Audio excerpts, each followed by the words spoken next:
नाज़रीन, पाकिस्तान और इसराइल दो ऐसी रियासतें हैं जो एक नजरिए पर बनी हैं। पाकिस्तान इस्लाम के नजरिए पे, जबकि इसराइल यहूदियत और सहूनियत के नजरिए पे। ये दोनों नजरियात एक दूसरे का उलट हैं और इनका टकराव हमेशा हर दौर में रहा है।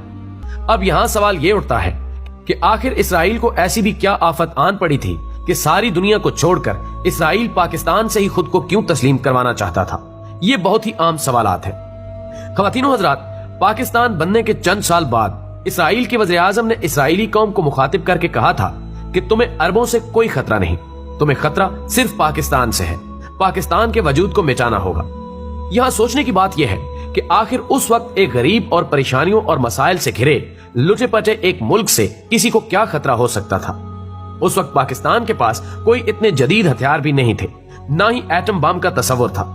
अरब ममालिक तो उस वक्त भी तेल और कुदरती वसाइल से माला माल थे, इसराइल को टक्कर देने की पोजीशन में भी थे।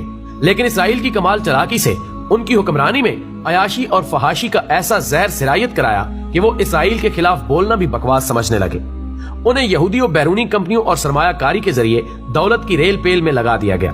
हमारे सियासतदानों ने मुल्क को इसराइली और उसके दजाली इदारों का मोहताज करने में कोई कसर बाकी न रखी। IMF जैसे दजाली इदारों ने पाकिस्तान पर अपने खजानों के मुंह खोल दिए ताकि हमारे हुक्मरान खुल के माल मार सके और आखिर में इस मुल्क को लागर करके अपना मोहताज बना लिया जाए। हम लोग शायद हमारे नबी पाक सल्लल्लाहु अलैहि वसल्लम की अहादीस मुबारका को इतनी तवज्जो और समझ बूझ से नहीं पढ़ सके जितना कि यहूदी। न्यू वर्ल्ड ऑर्डर एक टर्म यूज की जाती है। हम लोग इस पे अक्सर बहस करते हैं, लेकिन इसका असल मतलब कम लोग ही जान पाते हैं। असल में न्यू वर्ल्ड ऑर्डर ही असल वजह है कि यहूदी पाकिस्तान के पीछे पड़े हैं कि कुछ भी ले लो लेकिन हमें तस्लीम कर लो।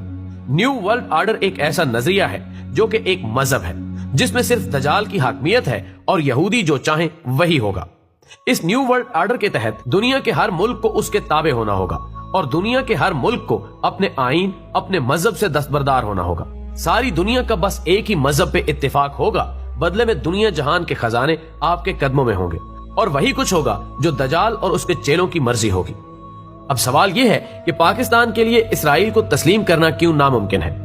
तो दोस्तों, इसराइल की रियासत वो रियासत है जिससे हमारे नबी आखिरुज़्ज़मां हजरत मोहम्मद सल्लल्लाहु अलैहि वसल्लम की अहादीस मुबारका की रोशनी में मुसलमानों की आखिरी जंग होगी। इस जंग के लिए वो मुजाहिदीन, वो फौजें जाएंगी जो मशरिक से हिंदुस्तान को फतह कर चुकी होंगी।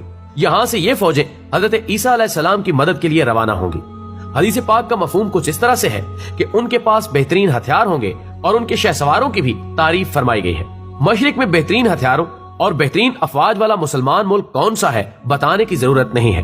शाह सवार से मेरे नाकिस इल्म के मुताबिक शायद नबी दो जहां हजरत मोहम्मद सल्लल्लाहु अलैहि वसल्लम का इशारा पायलट्स और जहाजों की तरफ और या फिर मुसलमानों के जेर इस्तेमाल टैंकों, मिसाइलों या गाड़ियों के मुतालिक हो सकता है। वल्लाह इल्म। आपने फरमाया कि मुझे मशरिक से ठंडी हवाएं आती हैं। दोस्तों, मशरिक में कौन सा मुल्क इस्लाम के नाम और अल्लाह के नबी हजरत मोहम्मद सल्लल्लाहु अलैहि वसल्लम की दुआ से वजूद में आया, या किन किन हस्तियों ने इस मुल्क के कयाम में किरदार अदा किया, ये भी बताने की जरूरत नहीं है। अगर मान के चलें कि पाकिस्तान इसराइल को बतौर रियासत तस्लीम कर लेता है तो फिर आखिर झगड़ा किस बात का है। क्या हमारे मुक्तदर हलकों में बैठे लोग नहीं जानते कि हर साजिश के पीछे कौन है? फिर हमें इतनी जंगें करने और 17 साल अमेरिका को अफगानिस्तान में बर्दाश्त करने की क्या जरूरत थी? हमें एटम बम बनाने की क्या जरूरत थी?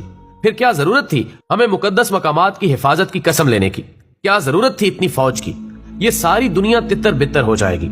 अगर आज इसराइल को तस्लीम करने का ऐलान कर दो, अगले 5 मिनट में पाकिस्तान के खिलाफ होने वाली किसी साजिश का नामो निशान नहीं होगा। दुनिया की हर नेमत पाकिस्तानियों के कदमों में होगी, क्योंकि इस्लाम से आप दस्तबरदार हो चुके होंगे और दजाल का रास्ता साफ हो जाएगा। दुनिया में मौजूद आपके मुखालिफिन आप पे शीरो शकर होंगे।